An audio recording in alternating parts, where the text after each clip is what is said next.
Hi, I'm Eithne Shortall and you're listening to In Conversation With.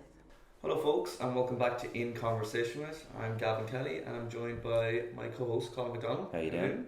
We're in Drumcondra today, not our usual DCU setting. No, well yeah, just down the road. Just down the road. A short bus journey away. We're actually at the home of author and journalist Eithne Shortall. How are you doing? Hello, welcome to my home. Thanks for inviting us, and thank you to my dear mother Anne at home who set this up through common connections. She's very good friends with your Aunt Sally. Which I didn't know until you arrived at my house, but I have heard of your mom. Yes. I have heard Sally talk about her. She has a lovely shop in Watford. Please go buy it and help me get through college. Cheers So we'll start off actually with another common connection we have, which is DCU. Mm-hmm. So you studied journalism there.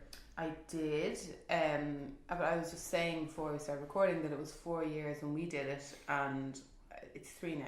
Yeah, I believe. Yeah, and I think they lost shorthand, which is actually a very useful thing to learn to do. I don't think they do that anymore, or they I know they stopped after we left for a while. Anyway, I think they still don't do it.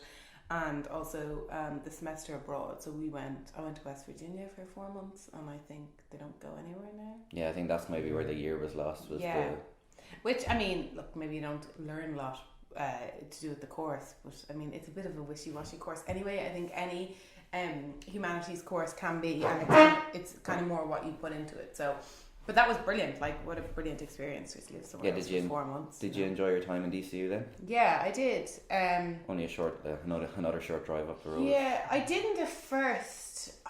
I'm trying to remember now. I didn't in first year, and I know I still hung around with all it because I'm from Dublin. Like, it didn't. I think if you physically move to university, it marks a new phase in your life. Exactly. Yeah. But I still lived at home for the first couple of years of university because I grew up near where I live now, and really it was like half an hour to get to college to walk, so there was no point in moving out. And I think I still hung around in first year with all my home friends, and like they were in Trinity and NCD, and I hung around there more than DCU. And I don't think I fully embraced being in DCU that year. Like, I think it took a while, but then friends that had moved up and were living on campus, I felt like they were instantly into it. But as it went on, I did enjoy it. I don't know that the course, like, I'm glad I did the course, and ultimately because of work placement. That's the thing that was most benefit. Like, it's all about getting a good work placement, I thought. But I had feck all hours. I don't know what the case is now, but like I think 10 we can hours. relate in that way as well. Yeah, we can. I think it's 10 that we have this semester. 10 hours. Well, that's just for our own communications course. Yeah, and I think ours was about that, I don't know many third year journalists, but I know one second year who said she only has like 12. So. Yeah, I think it was something like that. And so that was great, but like, and I did use my time well in things that weren't really to do with the course, but like, I read a lot. And I remember going a lot to the galleries, art galleries in Dublin, and particularly the National Gallery and the Hugh Lane, but like IMA and museums. And I ultimately, when I became a journalist, became an arts correspondent. So I feel like even though it wasn't a straight part of my education, that actually that kind of free time, if you use it well. I mean, I also used it not well, but if you use part of it that's well. That's just part of the college. Yeah, exactly. And I didn't drink till I was like 19. I didn't drink for the first couple of years of college, which was rare as well. And probably used my time better in the years before I started drinking than in the years after I drank. But no, I did enjoy it. I loved college. I loved the summers. I went away every summer. Is the reason that you were kind of home for college is why you travelled so much then? I mean, lived in Paris and... Yeah, when I was in college, one summer I went for the 4 months to France, and we camped for 4 months along the Atlantic coast because it was really cheap. And it was a way of like eking it out and being gone for the whole summer. And then I did like Camino Santiago 1 year and like other stuff. But when I finished college, I worked for a year in the Sunday Times. I mean, I was only 21 when I started there, so it felt like a lot. Like, it was a great opportunity, but like I was so aware every week that I could libel someone, like that I could cost them millions. And like when I was 21, that was so stressful to me. And that first year I worked there, this is too much information, but we used to have news meetings on Wednesdays, right? And so Wednesday mornings. And so, sorry, we have them on Tuesdays. We have them on Wednesdays now. But anyway, we have them on Tuesdays, yes. And so I used to call them Diarrhea Tuesdays because I would be so stressed about trying to come up with stories to pitch that I would like literally have diarrhea. Like I was that stressed about the job. I wanted it so much, but I felt like I was so young. And so Diarrhea Tuesdays and Sweaty Fridays, because Fridays was like when all the stories had to come together. No one was going to answer your phone call on Saturday. And I would be like perspiring sitting at my desk because I wanted it to work out. But anyway, after a year, I left and I went to live in Paris for a year and a bit because I wanted to learn French. And Parlez-vous français? Oui. Maintenant. That's all I know of French. Okay. Yeah, I do, but not as well as I did when I was there, obviously. But I kept it up for a few years. I actively kept it up, but not so much now. But I do speak good enough. Okay, French. But and I just wanted to live somewhere else. And like again, I just went to art galleries all the time. And I drank wine and fell in love and all those things. And I wrote a little bit of journalism while I was there for the Irish Times and a little bit for the Sunday Times as well. And when I came back, I went back into the Sunday Times, but the recession had happened, like really happened while I was in Paris. And so I remember like in the Sunday Times that first year, I was in 4 days a week and I was paid €180 a day, which is good now. It was really good then. And what was I paid? Yeah, I think so. Anyway, and I remember when I left, I'd only been there a year and I was a kid, and like compared to the people working there. But my editor, who's still the editor there, Frank Fitzgibbon, took me out for this big fancy pants lunch in a really fancy restaurant, and was like, come back. Like it was the good times, you know. And then when I came back from Paris, like austerity had hit.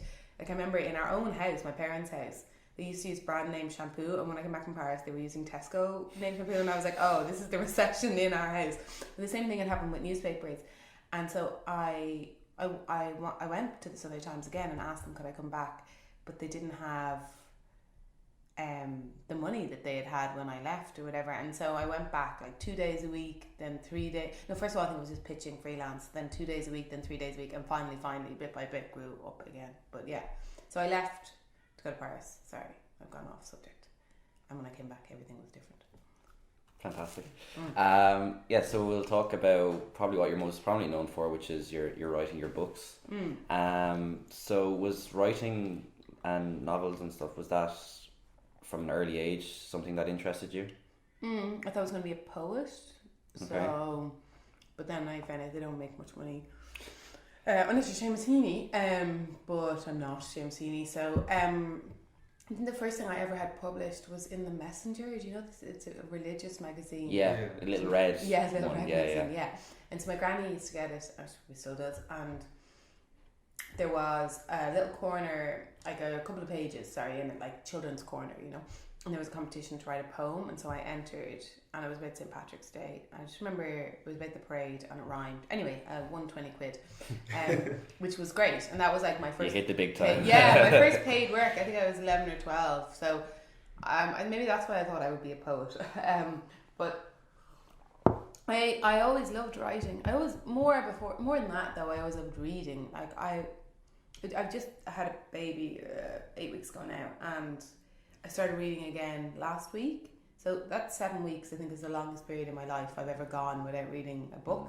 I just always read, and I always said I would read a book. I used to have a sort of, I can kind of hear the baby screaming in the background, but don't worry, his father is looking after him. I haven't just left him. I was going to say, just reading in general. Reading, writing. Yeah, I wanted to write, and I just had this obsession in general, and going to Paris really cemented it, that like if you didn't achieve things young, it wasn't worth achieving them. Now I don't believe in this at all anymore, but I used to think if you don't do it young, what's the point? It's not impressive. You're just like everyone else. This sort of ambition thing in my head. And so I was going to write a novel by the time, I can't remember what age it was, I think it was 26 or something. Anyway, 26 came and went, and I had not written a book, so I set myself a new, more realistic milestone of 30. But I'm quite risk averse, like now I'm kind of cautious. And so I didn't want to just quit the job and try and write a book because I mightn't make any money from it. So once I was working in Sunday Times for years before they made me staff. And once they made me staff, you had to be there, I think 3 years, and then you could take an unpaid absence, like 3 or 4 months, and then when you come back, your job would be there. So I did that. I took 3 or 4 months, and I went to London and I wrote a book, and that's how I started writing. And I went to London because I thought, if the book is shite or no one publishes it, because I didn't tell anyone I was writing it, if it's shite and no one publishes it, at least I'll have done something else with that time off, like gone to London, you know, lived somewhere else, and it wouldn't have been a complete waste of time. So when writing the first book, Eithne, what was the themes, the inspirations that kind of led you to writing it? Well, I read everything, absolutely every kind of book. I read really dense modernist literature, I read really fluffy rom-coms, I read sci-fi, I read crime, I read everything. And so I knew I wanted to write a book, but I didn't even know what genre, because usually people write in the genre that they read. And so I had 2 ideas, and one was sort of more literary and was based on my time in Paris, and one was this idea for a rom-com that I'd had, which I ultimately ended up writing, which was, I was on an airplane once, I was going back to Paris to visit friends, and I remember basically some good looking man sitting beside me, and just imagining the potential for matchmaking on a plane, like, and if you put 2 single people together, would they talk? Now, I would never talk to this good looking man because I would have been mortified, but the idea of it, and so I had this idea of a flight attendant on the ground who was matchmaking people by putting them seating together on the plane, you know. And so I had that idea, and I was between these 2 ideas at the time, and I wrote the first chapter of both, and I gave them to my boyfriend and 2 friends, and just got them to pick which one to go with. And 2 of them said the rom-com, and 1 said the more literary idea. Like, that's literally how I decided. That really decided the course of my life. Like, these people making this arbitrary decision. I don't know if they know the impact they've had, but anyway, so I went with this. I wrote a rom-com. It was called Love in Row 27, and I guess I wanted to have a good time writing it. The Paris story would have been based on my time there, not all of which was positive. And so I wanted to write something fun. And so that's what I did. And I gave myself the time that I was in London to do a first draft. But like, I didn't know if it would be published, you know, like loads of people write books and they never go anywhere. And lots of journalists do. A lot of journalists, not all, but a lot of journalists that want to write books. And not only published, but did very well. Published in, I believe, 13 languages. The option rights from NBC Universal, I mean, that must have been huge for you, seeing that all come in. Yeah, it was. I mean, it was. Like, because, so, the first place, I got an agent, right? And I was a bit obsessed about, I didn't want it just to be published in Ireland or just to happen in Ireland, because I had a bit of a reputation, like, through journalism. Certain people in the arts world would have known who I was. And I didn't want someone to publish my book thinking, okay, we'll be able to get a couple of 100 sales or whatever based on, you know, that she has some platform through the Sunday Times. So I went abroad to look for an agent. I went to one person in here, but I'm in Ireland, but I mainly went to the States. And so my agent is Liz, and she's in the States. I've actually never met her still, but she rang me when she read my manuscript and decided to represent me, and like, she said, hello, is this Eithne? And I was like, oh, brilliant. She doesn't give a shit who I am. She doesn't even know how to pronounce my name. Like, yes, this is the woman for me, Eithne. But has she since learned? No, I corrected her. I corrected her. Yeah. There have been a few things lost in translations. Like, I'll come back to that. But like, publishing in the States is very funny. They do not get Irishisms at all. But so Liz took me on, and then she submitted it. And actually, that first book didn't get published in the States. It got published loads of other places, but not in America, which I was kind of bummed about. But it was so kind of bizarre that I had a US agent. But anyway, we sold it to the UK. Atlantic Books, an imprint there called Corvus, bought it. And that was fine. I got a bit of money. I wasn't going to be leaving my job anytime soon. But it was still great, and I just couldn't believe someone was going to publish it. But when it really took off is when they went into the foreign markets and sold it, which is something when you're writing a book, well, I anyway never realised was a thing, like translations. It's kind of just like free money, you know, because you've already written the book, and then they translate it. It's nothing to do with you, and they give you a little bit more. And that was when, I mean, I was brilliant sort of for your self-belief, but also made it start to seem like it could be a viable career. Yeah. And so Germany particularly was huge for it, still is. And I was going to say, is there any country where you're particularly like, wow, they're reading it there? Yeah. Well, Germany just did really well. They put a lot into marketing it. They teamed up with Lufthansa, the German airline. Was it Lufthansa? Okay, a German airline. I'm actually not sure which one. And they put the book in row 27 of all the flights, like as a marketing gimmick, you know. Fantastic, Yeah, which was a good idea because people put it on social media, and you know, like I wasn't really aware that this was happening, and then they kind of sent on the stuff to me, like that was great. Like look, lots of countries. I mean, like I'm relatively well travelled when it comes to Europe, but like I haven't been to places it's published in, like it's published in Latvia. I've never been to Latvia, you know. Like I never thought about that. It's published in Norway. I haven't been there. It's not published in France, which I'm annoyed about. Is that the next goal? I just want to publish in France because that's the only language I actually speak, so I could understand the translation. But none of my books are published in France. No, I don't know. Do many books? I don't think so. No. I think David Walliams has been translated. There's a few. I work in a bookshop back at home. Do you know the book centre in Mulford City? Oh my god, I love that bookshop. Yeah, that's where I work. It's amazing. Yeah. I get that a lot. That's one of Ireland's best bookshops. Wow. There you go. Yeah. My manager will be very pleased to hear that. No, she listens to the podcast, okay. So she'll probably take that out now and put it up on. It's such a gorgeous space. It's so tall, and like the cafe is lovely, massive, and yeah. Just a short clip. Yeah, exactly. Yeah, I'm getting commission for any sales that we make over the weekend. We do have certain books, like very popular books, like your Harry Potters and stuff. They're also translated into Irish. More kids books, right? Yeah, like Under the Hawthorn Tree, that series. I think we have in Irish. The Bible, I think. Very few. Actually, we've been getting a lot of like people asking for translated books. We don't do any like people coming in asking for like German novels, Spanish novels. We wouldn't do that at all. Could you order them in? We could probably order them in, but like they're only there for a very finite time usually, so it wouldn't. They're tourists. Tourists, like that seems like a niche ask, all right. Yeah, I mean we can get most books really. This is not an advertisement for the book centre, by the way. They don't actually sponsor this podcast brackets yet. But yeah, I'm gonna be able to cut this out. And you're a great employee too. Yeah, the best. We have been talking to the ownership about possible management and cut. All right, okay. So Eithne, your first novel very successful, but there's always this talk of the sophomore effort. There can be pressure. The difficult second album. Yes. Yeah. Did you have any trouble with that? See, my boyfriend and close friends would say that I have it's like childbirth or something.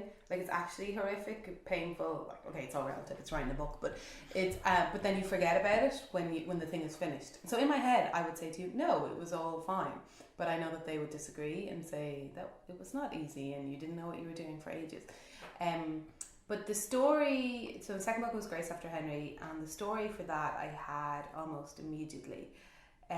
I know I wrote it quite quickly, and I wrote a lot of it in Mayo. My parents have a house sort of rurally in Mayo, and I go there to write on my own for a couple of weeks at a time. One of those frustrated artists that locks themselves away. Yeah, well, it's not that rural because you can walk to the nearest town. Right, okay, it's not that. It's just compared to here. And actually I've made friends there now as well. The nearest town is Louisburg, which I love. And it's near the sea, and you walk the sea every day, and then you can feel like a frustrated artist, when you're crashing waves, staring into the Atlantic. A lot of pathetic fallacy. Yeah. looking for inspiration to hit. But I do when I'm down there, which I don't do here, take things as signs. If I see a rainbow, then whatever I was working on that day is golden. Like obviously that's nonsense, but I really do, because I'm on my own, and maybe you're a little crazier on your own. But I never think that way when I'm here. But that. Yeah, so the idea came from, we were looking for a house. The house we were sitting in now, we bought a year ago, but we had been looking to buy a house for like a year and a half, 2 years before that. And one time we were going to a house viewing, and I was at the house viewing, and I was waiting for Colm, my boyfriend, and he was late, and just a few minutes late. But I just suddenly had this image that he had died, like he had crashed his bike on the way, and he wasn't going to come to the house viewing. I'm not usually so apocalyptic about these things, but and that is the beginning of Grace After Henry. Grace is at this house viewing and she's waiting for Henry to come. He never comes. He's been in a bike accident. He dies. But then she keeps seeing him everywhere, all around Dublin, and then she meets someone who's really like him, and la la la la la. But like, I didn't know where it was going except for that very beginning bit. But I know it came relatively quickly, and I did feel, even though the end of it was difficult, I felt when I sent it off that it was good. Like, I've had a quiet confidence that it was good. And I hadn't had that with the first book. So, and yeah, that did really well. That got picked up in the States, which was a real career changer for me completely, in terms of money, in terms of longevity, like knowing that another big market was invested in my career, and it enabled us to buy this house. Now, people sometimes get that confused and think the advance was so big I could pay for a house. No, it's just that all of the advance went into the house, as well as years of savings and a mortgage and everything else. Yes. So, and Grace After Henry did really well. Like, we did much better. It did much better than the first book in English language territories anyway, and so that's great. Is it, I'm gonna ask you now, is it Grace After Henry that you said was like a love letter to Dublin as well as the novel? Yeah. So I think, are all three novels set in Dublin? No, the first one is 1127 set in London at Heathrow Airport mainly, Okay. but like, because people are flying, so half it happens on the ground in London and the other half happens in the air, going to various destinations wherever you can fly out. But I wrote it in London because I was living in London at the time. I mean, it could have been any airport. Also, Heathrow's big, so I just picked there. But then I just ended up writing loads of Irish characters in. Like, it doesn't really make sense how many Irish characters are in a novel set in London. Yeah. But you just, because you write what you know. Yeah, and also the Irish vernacular, the way of speaking, the humour is funny. I can make that funny, and readers find that funny. I would find it much harder to write an English way of speaking comically, just because I'm not as familiar with it. So after that, I decided not to think about it so logically and just write what I know, and Dublin is what I know, and Ireland more generally. And yeah, so Grace After Henry is set all over Dublin. Like, it's set in a house at the time we'd really wanted to buy near the Phoenix Park that we didn't get, and I now know the people that live in that house because Dublin is so small. And I would love, like, if Grace After Henry ever got turned into a film, we could put a plaque outside it. But it's Any, film producers, executive directors, just putting it out there. Yeah, I actually don't even know if it would make a good film, to be honest. I know I shouldn't say that. Put in a word to Hugh O'Connor. Netflix series. Yeah, a series. The first, there is actually someone working on a screenplay for it, but I mean, I don't really think it'll come to anything, so we'll see. All that stuff about adapting stuff is so vague, and it'll take years to process. Yeah, and I really think the hit rate is, I remember reading before, the hit rate is like 1 in 20. 20 things that get optioned, one actually maybe gets made, because studios just have so much money, it is the big studios, that they just buy up stuff so that their rivals won't make it, even if they don't want to. As an artist, are you then caught between wanting to see your work put into another art form, but also like being happy to just get the money from those rights as well? Yeah. Like, a sense of like having to pay the bills in some way, but also wanting your... Well, if I thought they were shite, the people, I wouldn't like it. There were inquiries on, say, 1127, okay, which has been optioned now by NBC Universal, which is a really big company in the States. They make really good stuff, and they have a track record in what they propose. So what they propose is, what do they call it? A romance serial, which is like, say, Law and Order is like a crime serial, where like you know, some set characters the same but a different storyline every week. And Grey's Anatomy is another example of that, like a medical serial. And they make those, and so I thought they had the ability to do it. Also, the budget would have to be so big to be set in an airport with such a big cast. So I was happy for them, and I don't care. I honestly don't care if they never make it, because every time they basically, I think they gave me 10 grand when they bought the option to make it. That expires after 18 months. Then they bought it again. So like, I'm like, that's fine. I don't care if you ever make it, because it could be crap. So it's not that I really want it to be made either. Yeah. Grace After Henry, I would only let it be made if someone had a really good proposal, because I don't think it needs to be put on screen. Now, if I was impoverished, I might change my mind on that, but I'm not at the moment, so I don't need to do that. And then my latest book, which just came out, 3 Little Truths, is the one that I think would work best on screen, and I would love to see that. Do you want to plug that now while Yeah. we're on the No, subject? no. Just like segue into it. No, Yeah, that was my next question. Was the latest book? Do you want to talk to us a little bit? No, about well, yeah, it's fine, but it's set on a version of the road I grew up on, which is a cul-de-sac in Drumcondra. I changed the name because I went ballistic about people knowing that it was based on her road, but I've did loads of interviews, RTE, BBC, whatever, and on all of them I've said that it's based on the road I grew up on, so there was no need to change the name because I just keep telling everyone. It's based on the road I grew up on, and it's about 3 new families or people that move into the road over the course of a year, and it's basically about the neighbourhood and the connections between them all, between these 3 women. And there's a WhatsApp group that intersperses it, which is like the women on the road have a WhatsApp group, which the women on my mum's road have. And it's meant to be about poker, but it's actually about gossip. And so they're all just keeping an eye on the neighbours looking out the window. So every few chapters you get one of these WhatsApp exchanges. But it's different. It's not, the first 2, there were versions of love stories, I guess. This one isn't. And it's what they call suburban suspense, which is a term I'd never heard of until about 2 months ago. But it's like Leanne Moriarty, Big Little Lies, that kind of thing. So yeah, anyway, I would love to see that on screen, most of the 3 of them. So, but we'll see. It usually takes a few months after it comes out to see if there's any interest, and it won't be published in the States until June next year. So available in all good Irish bookshops, yes, yeah, like the Book Centre Waterford. Yeah. So obviously you mentioned there before that you're the arts correspondent for the Sunday Times. So anything in recent times catching your eye, music wise, film wise, book wise? Well, like, I wish we could talk about before, like 2 months ago, because I'm on maternity leave, and it's not just that. This having a child thing is like, I just amn't able to. Like I said, I just started reading again a week ago, which for me is mad. I have been watching TV, so actually I'll come back to that.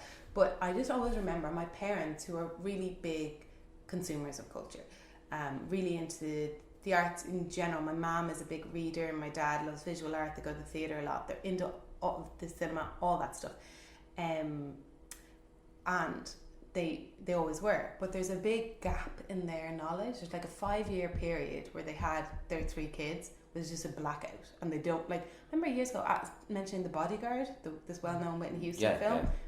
No, they didn't know, because that happened during the time when they had 3 small children and they just consumed nothing. So I fear that I'm entering that time. I mean, I can't from my career, but the last week. So anyway, so like, I went to the cinema on Monday for the first time without the baby, and I saw Joker, which was brilliant. Oh, sorry, it was brilliant to go to the cinema. The film I thought was good. Have you seen it? Controversial opinions. I've seen it. You've seen it, and I thought it was good. Not masterpiece like everyone's making it out to be. Thought the plot was a bit thin, but Phoenix is amazing. Cinematography is amazing. Score is amazing. So you enjoyed it? I enjoyed it, but it didn't blow me away. I felt like also the climax was a bit lackluster. The kind of riots, or yeah, I don't know. I don't give away any plots. There was the one scene at the end, but then after that, it was a bit anticlimactic. Actually, yeah. No, I thought, I liked the ending. It made me realise that and I think this is the point, that like, society is only one big event away from like anarchy. Yeah. And that has happened in other countries where, say, taxes increase, or it's happening in Chile right yeah, now. exactly. They brought up the price of trains, now they're setting fire to and them. that's exactly it. Yeah, and exactly. And in Ireland, I don't know, the nearest we've probably come has been water charges. But you probably have to push it a bit harder here. But that it is possible that everyone would just descend into anarchy. That's kind of, that I thought the film did really well, because it's a comic book movie, but that seemed possible, you know, that kind of edge of it. But it was just so grim. It was so unrelenting. It's like a series of unfortunate events. Yeah. I just like everyone's so mean to him. I mean, this is so basic, but I was like, is there any levity in this? And I was between going to see that and Hustlers, and now I kind of wish I'd gone to see Hustlers, but you can't have it all. But TV I have been watching, and TV was always my weakest point in terms of like culture stuff. I just wasn't into TV really that much, but now I'm watching loads of it because I can do that with a baby on my knee. And I love Succession. Are you watching that? I haven't. I've been told to. I was in I was in with Today FM yesterday. I'm on placement in there. Okay. And even Matt Cooper, who that's like I'm working with the last word, and he's in my ear, and like multiple people in the office are in my ear to start it. I've been given the outline of the plot. It does seem very. It's amazing. I mean, it's I take it to be loosely inspired by Rupert Murdoch, and I think that's the general consensus. Yeah. Even though, of course, I'm sure they would say no, not at all. In fact, they have said no, they not have at to all. for legal reasons, I'm sure. But I would think it is. I just think it's brilliant. It is the best thing I've seen since The Wire. I think it's so good. It's Shakespearean, and like we watch it, and we watch both seasons now, and we watch it every week, and then. But we rewind frequently now, partly because sometimes there's a screaming baby now and we miss stuff, but also because it's just so fucking good. And I watch TV, I watch and I consume stuff differently now. Like I consume stories and I try to deconstruct it a little bit, but also the dialogue is so good. There's so little dialogue, but they say so much that we often rewind to like watch another exchange. I mean, I don't do that with TV, you know. Yeah. And in this day and age, loads of people are on their phone while they're watching TV. So the idea that you're double watching is quite rare. So yes, Succession. What else? And like I'm a huge reader, so I mean most big books from the past year I have read. But what did you think of the Testaments? I didn't read that. No, and I don't know. And the whole thing about the Booker as well, big controversy at the moment. I wish they'd given it to one person. Yeah, I think it's kind of shitty. Like those rules, as Monica says in Friends, the rules help to control the fun. Yeah. But I think like there's something prestigious about the Booker Prize, and so they should keep the prestige of how it's run, of the organisation. Also, like, is it 6 are on the shortlist or 6 I think. And so if you've got 2 that they say are really worthy for consideration, then you're really saying the other 4 weren't, like that they're just filler, you know. And I feel, and that has really not only has it kind of diminished what winning means because you have to share it with someone, it's diminished what it is to be shortlisted, I think, because it says they weren't worthy of consideration, but these 2 were. And one of the judges, was it in The Guardian, one of the judges wrote a piece and said that, like, you know, consideration for Margaret Atwood was her lifetime of work, which is true, but that's not what the Booker's about. That's what the Nobel Prize is about. Yeah, that's a big complaint that people had, was that it seemed like they were giving it to her for The Handmaid's Tale as well as The Testaments. Yeah, basically giving her for across the 2 books rather than just The Testaments. Yeah, and the Oscars do that sometimes. Yeah. Like someone makes a crap film, but because they made a good film 20 years ago, they win. Because like if you look back in 20 years' time and this person didn't get an Oscar in their lifetime, it'll be seen as a sham. Yeah, exactly. But that's like tough chickens, you know. Like that's not how it works. It's for one single.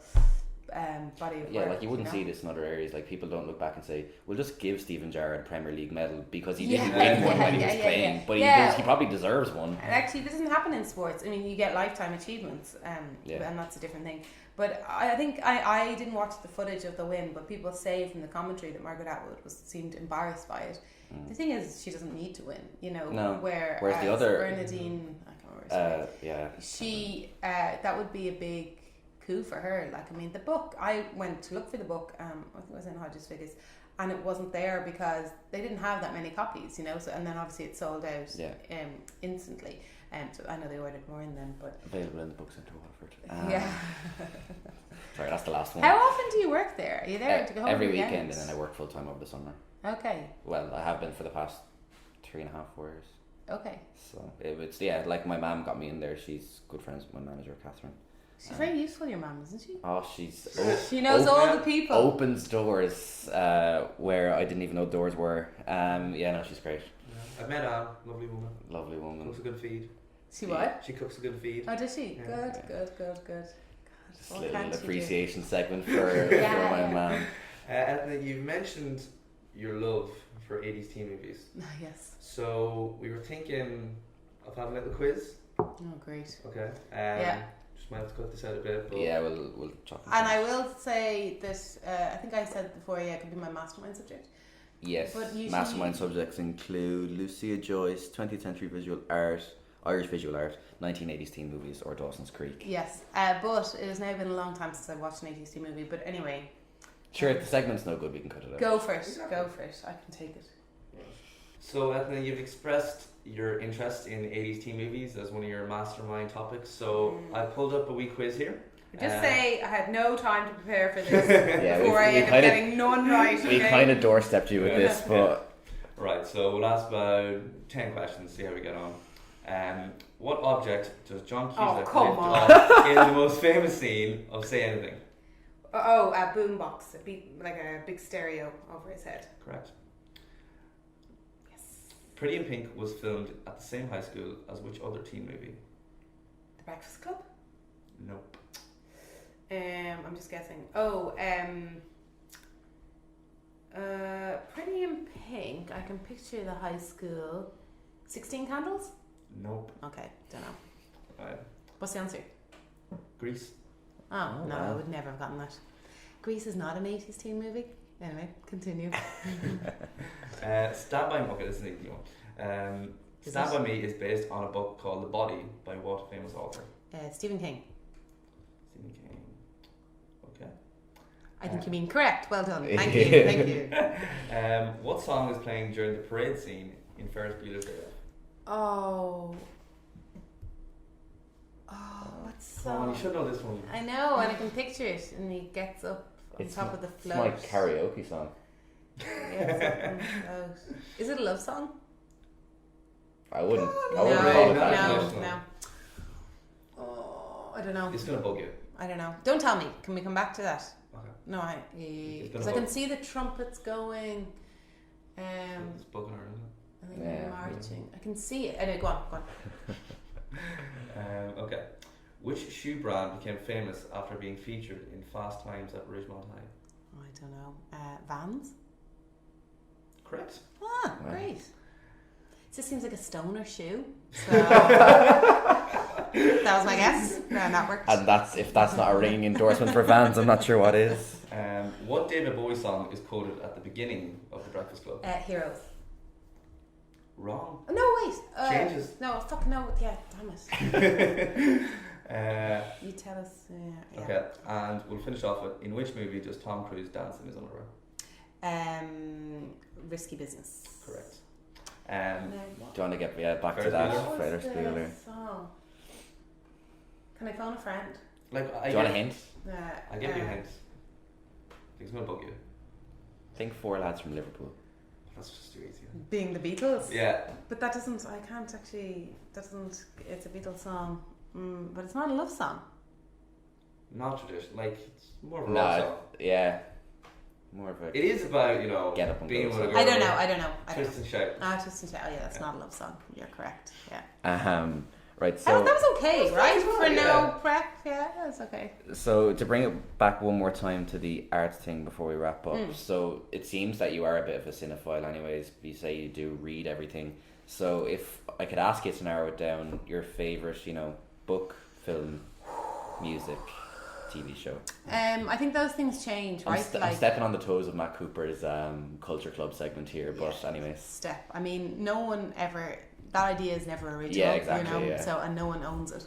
Actually, I write a column, or I did, in the Sunday Times every second week called Culture Vulture, and another newspaper then started a column. Another big Irish newspaper started a column called Redacted. Culture Vulture. But yeah, Irish Times. But Redacted. I included that. I'm sorry. But you can't own that. I don't own the phrase Culture Vulture, so it's ridiculous. Obviously, they're allowed to call it. Anyway, they changed it since. So no one owns that stuff. Okay, I think there's I actually think this question is problematic, as it were, and because I think there's a difference between anything, your favourite and the best. So you might have something that you love because you watched it as a kid or whatever, but you would critically, objectively not say it's the best. So The Breakfast Club, I usually say The Breakfast Club is my favourite film, but Paris, Texas is the best film. Okay. You know what I mean? I love The Breakfast Club, but I don't think it's maybe it's not as beautifully made and brilliantly made. So we'll as go Paris, with your Texas, favourite right? then. Okay. So Breakfast Club for film. Then book. Okay, can I get... Apart from your three, your own three. My own. Imagine the ego. Okay, runners up would include. I'm going to give an actual answer. John Mamble's Ghosts, Marion Key's Rachel's Holiday, and Donna Tartt's A Secret History. But honestly, the winner is the third Harry Potter book, The Prisoner of Azkaban. Wow. Okay. It is amazing. I love Harry Potter. Like, I read the first 4 Harry Potter books 4 times. 5th one 3, 6th one twice, 7th one once. And I can't really say that about other books, you know. And I think Prisoner of Azkaban is brilliant. It would have been my favourite in the series, I think. I prefer Chamber of Secrets. Oh no, 1 and 2 are just. I mean, they're great, obviously, but I feel like they're things to get to the real story. I love Sirius Black, that character, right? Yeah. And Prisoner of Azkaban is his book, so I think it's about that. But I can't speak to the films. I don't know. I haven't seen all films. So that'll be my favourite book, I guess. And then what other areas TV are there? show? Dawson's Creek would be historically, although now that I'm on maternity leave and can watch TV, I've been watching back Dawson's Creek because it's all on the RTE player. I've been watching it back when the RTE player works, which isn't all the time. And I think I might be too old for it. Really? Yeah. So I think those days might be behind me because I've always given that answer, but I was watching it and I was like, oh God, I'm like way nearer to the parents' age than like the kids' age. I was like, the time has come. I guess in recent times I would say Succession. I love Frasier as well. Anyway, yeah, there. And it's hard with music. Do you say artist or album or single? Yeah, or song. Album, maybe Joni Mitchell's Blue.